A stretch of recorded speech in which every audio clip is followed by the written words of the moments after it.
Hello and welcome if you're new to my channel, and if you're a subscriber, a warm welcome back. This video is the definitive guide to the Bvlgari Serpenti handbag. Bvlgari produce one style of handbag, the flap cover, which they have replicated in a number of different styles. I will detail all the styles as well as the leathers that the Serpenti comes in. I'm Anesu Sagonda, and I produce educational luxury content for anyone after the finer things. Whether you're young and starting out in life and wanting to reap the benefits of buying quality from the get-go, or you're into luxury but wanting to focus more on quality under the radar brands, or you're new to money and wanting to learn how to navigate the terrain, then my content is geared towards you.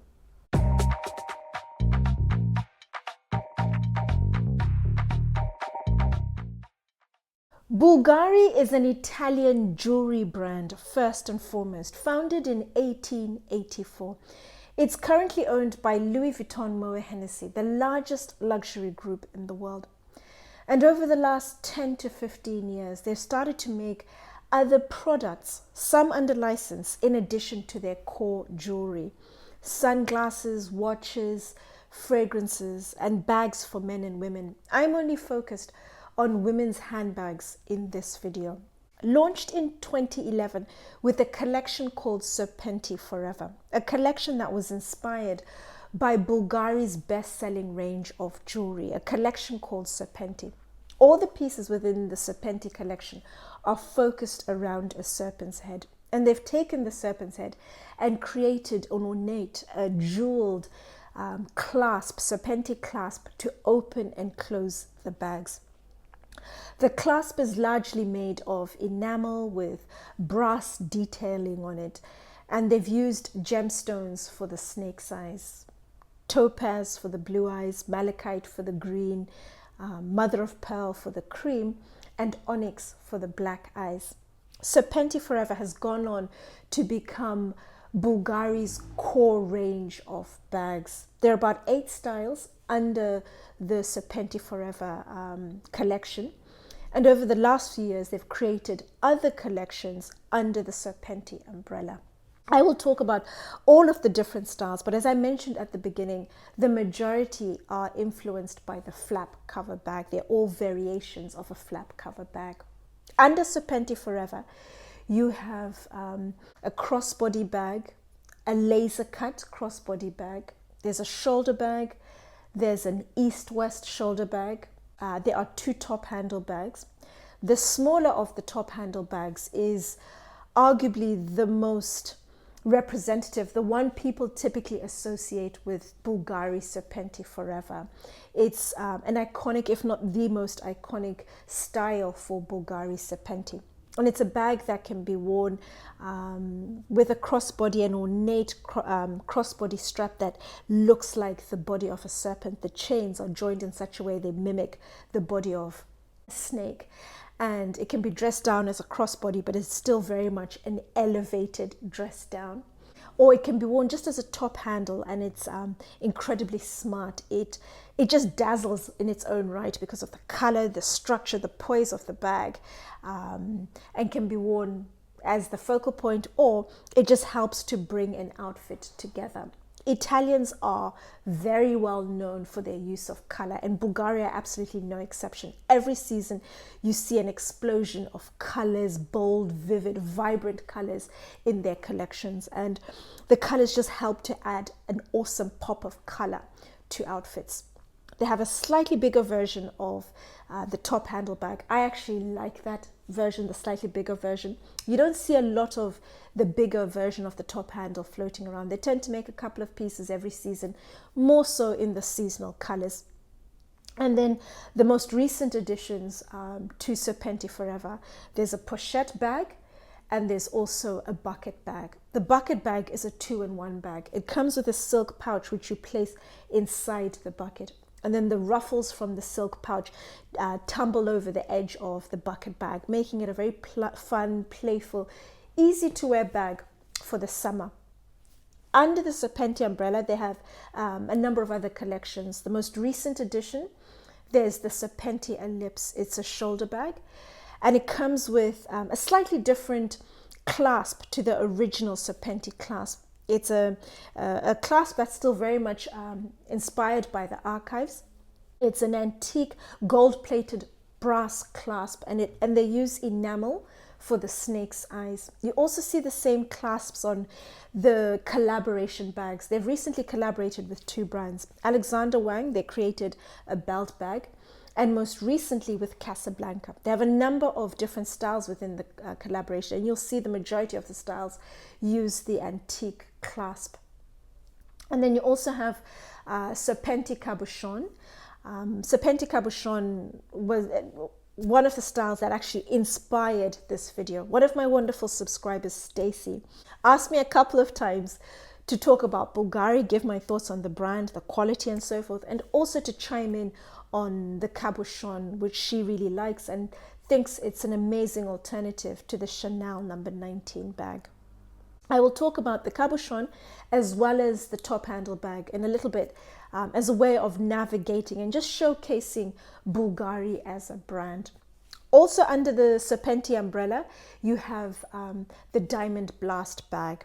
It's a bag, a beautiful bag, and it's very much an alternative, very similar to another Chanel bag, the boy bag, but at a fraction of the price. Priced at $2,200 compared to the Chanel boy bag. The small size is $4,200.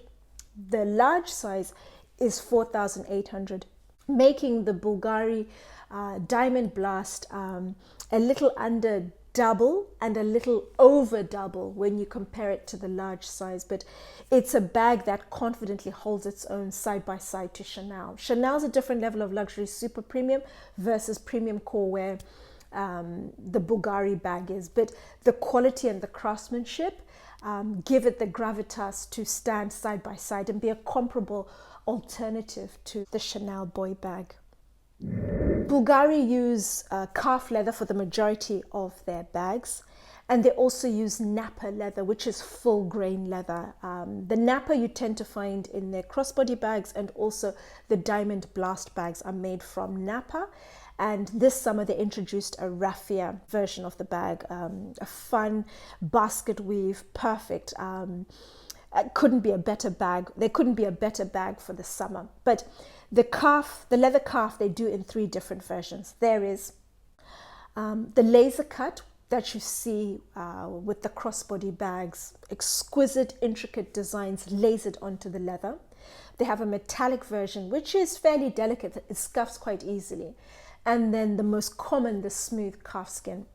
Over the last few weeks, I've spoken about a few bags that use smooth calfskin. Loro Piana with the Cessia bag, Christian Dior the Montaigne bag, and then also Celine with the Triomphe.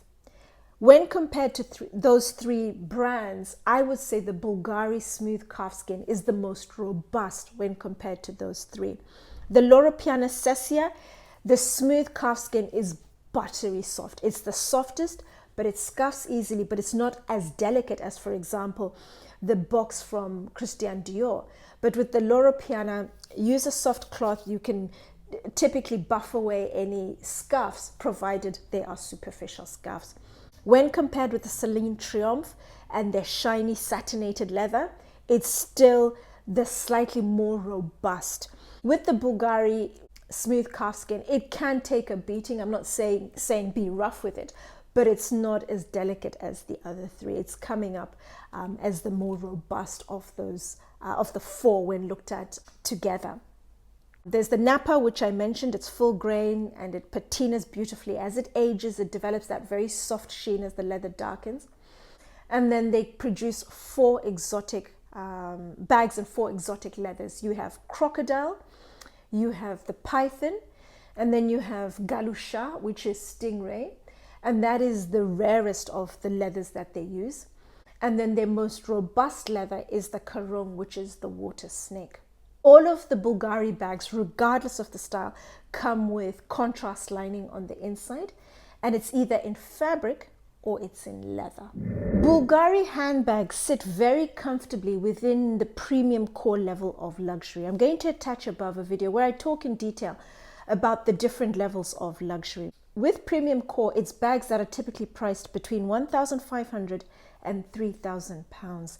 And the focus with premium core for consumers buying bags from this segment is the quality of the bag first and foremost before price is a consideration. I've spoken about Bvlgari bags briefly in my Hierarchy of Handbags series when I was talking about premium core, a two-part episode, and in there I included a number of heavyweights. Think Louis Vuitton, Gucci, Balenciaga, Fendi, for example.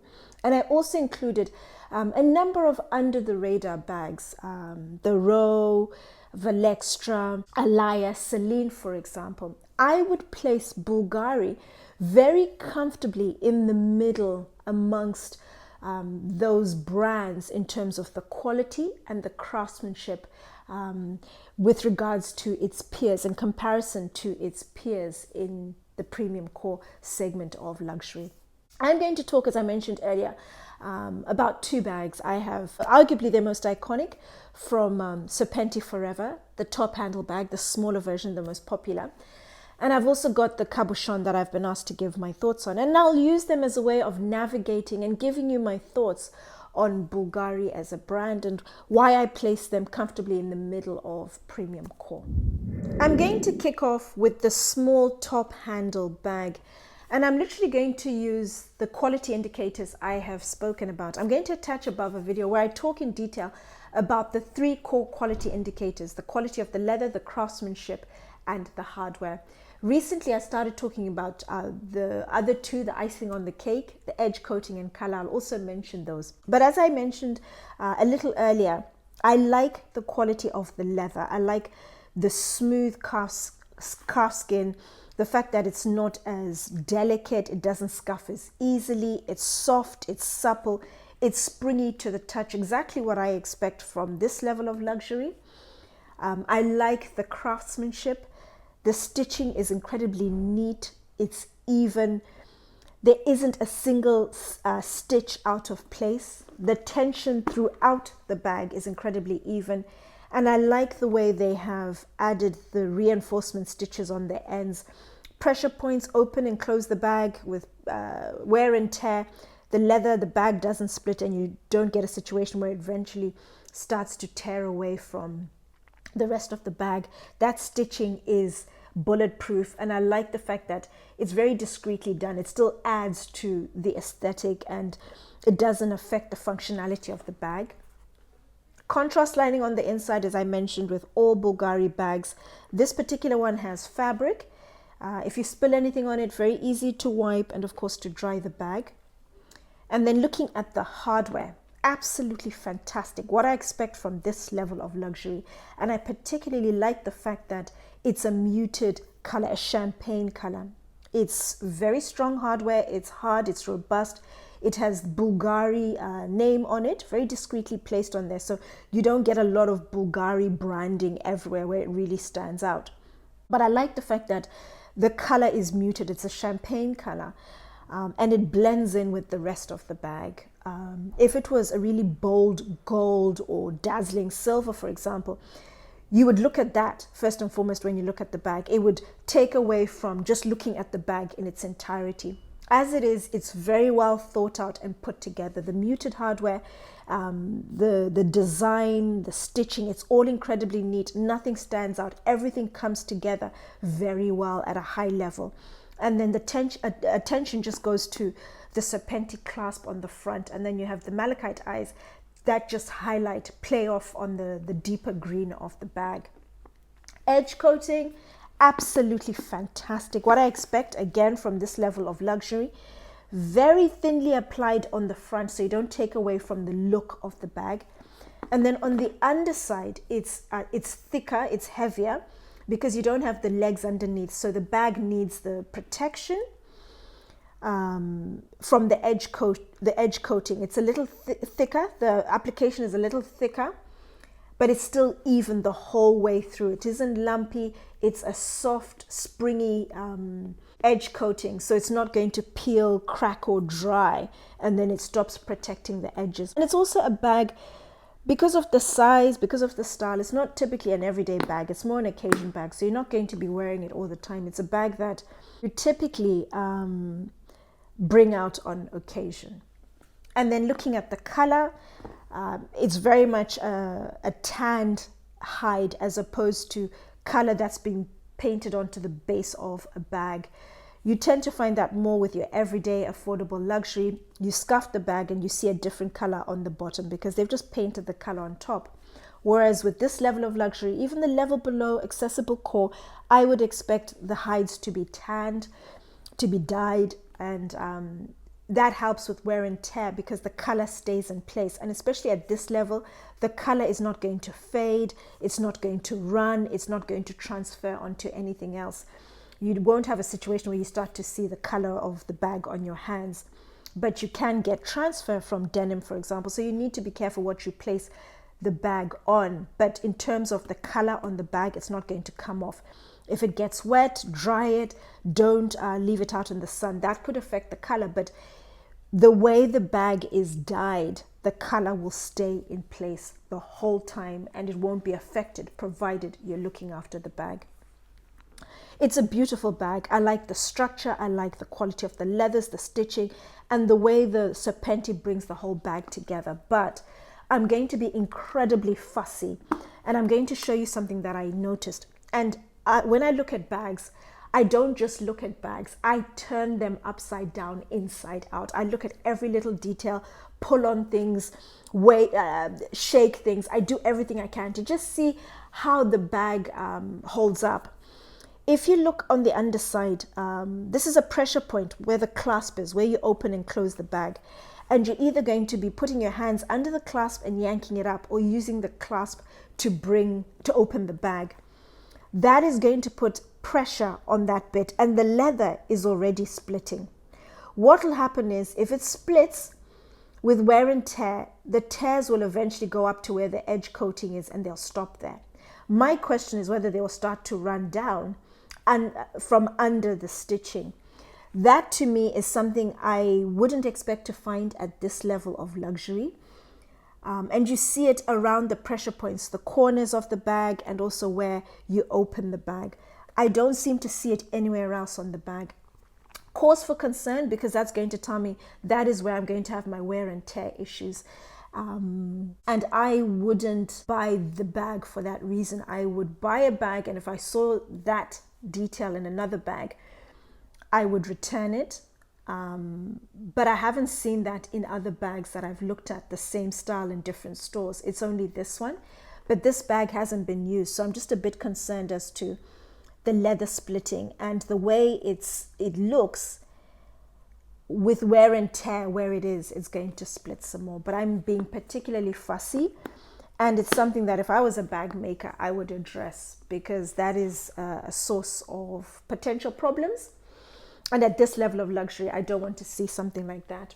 Bag also comes with a strap with leather on the top where your shoulder goes, where you're going to place the bag. And then it has the chains that are multi-linked and they're joined together and look like the body of a snake. Absolutely exquisite. I really like this. It's absolutely beautiful. Very solid hardware, attaches on very easily, stays in place. They're solid little clasps. The second bag is the Cabochon and it comes in 3 different sizes and 2 different leathers. There is this grained leather and then there's also a buttery soft calf skin. I'm going to focus on the grained leather and then I'll just go into I'll talk a little bit about the buttery soft calf skin. Stacy mentioned that she really likes the Cabochon. She likes the fact that it has the jewel on the front. It's absolutely beautiful. The bag looks expensive. It stands side by side with Chanel number 19. It's a very good alternative. It doesn't look or feel cheaper than the Chanel number 19. Looking at the quality of it, the leather's beautiful. Grained leather, as I mentioned, calf leather. It's incredibly robust. Unless you actually scuff it with something sharp, it's not going to scuff easily at all. The craftsmanship, incredibly neat, even tension stitching the whole way through. The hardware, same as the top handle bag, is the same hardware the whole way through. The strap is incredibly heavy, incredibly robust. All the hardware detail is beautiful. It's heavy, it's solid. 10 out of 10. There's no edge coating. It's turned edges with this particular bag. Very well done. The quality of the leather is fantastic. It'll adequately protect the bag all around the edges where there are the pressure points. And then on the inside, you have the really cute Serpenti clasp as well to open the pocket on the inside. I really like that little bit of detail. The color, it's a dyed piece of leather, so you're not going to get a situation where if it scuffs, you see a different color on the underside. It's still the same color the whole way through. The only issue I have with this bag is the other leather they've used, a buttery soft calfskin. It's absolutely beautiful to touch. It's squidgy, but it's an incredibly delicate leather. Firstly, on the front, as I've mentioned, I turn bags upside down, inside out. I look at everything and I move things and see what moves, what doesn't move. But what I notice is on the front, it's scuffed a little bit, just on where the turned edges, it's scuffed a little bit. So you have whatever soft material they have on the underside coming through. It is delicate. It's going to scuff very easily. The other thing is it also splits. This is something I mentioned. I saw Ferragamo bag. When I've been asked about Ferragamo, I'm going to attach the video above. I don't expect to see this at this level of luxury. Even if you're using a buttery soft leather, I don't expect to see that split. And there's been reinforcement stitching there and it split the leather. With time, wear and tear, depending on how often you use the bag, how much you put in there, that split will eventually get bigger. And I've noticed that split when I've looked at other bags. I've looked at 3 different bags in different stores, the same bag, and around the corners, you also get the leather splitting. Those are pressure points. You're putting the bag up and down, you're picking it up, you're placing it on the ground. Those are pressure points where the split potentially can get bigger. It's a bag that needs to be handled incredibly delicately. It's an occasion bag. It's not a bag that would come out all the time in that particular leather. Would I buy it? No, I'll definitely go for the other bag, the one that I've shown you first, because it looks expensive. It is not as expensive as the Chanel 19, which it's an alternative to, as Stacy mentioned. But the whole look, from the hardware, the craftsmanship, the quality of the leather, the feel of the bag, the look, it's a beautiful bag and very well priced for what you are getting. You're going to start to see more and more Bvlgari bags as the brand starts to become a lot more visible. It's owned by Louis Vuitton, Moët Hennessy, so there's a lot of money that's starting to go into its marketing. Recently, this year in the United Kingdom, they hosted the BAFTAs, so that really helped to raise their profile. You're going to see them do more and more of that. They want people to see, enjoy, and be part of the magic that's their bags. Overall, it's a fantastic quality brand in terms of the quality of their bags. Just be careful, be mindful of the type of leather you're using. Their buttery soft calfskin they're using on the Cabochon is a big no-no for me if you're going to be using that bag all the time. Wear and tear on that bag is not going to be amazing, and it scuffs incredibly easily. But everything else, from the top handle bags, the crossbody with the laser cut, the diamond blast with the Napa leather, the leathers are absolutely fantastic and will uphold the integrity of the brand. Any other questions, as always, let me know in the comments down below. Let me know what you think of the brand. Would you like any other information? As always, let me know down below. Thank you for watching.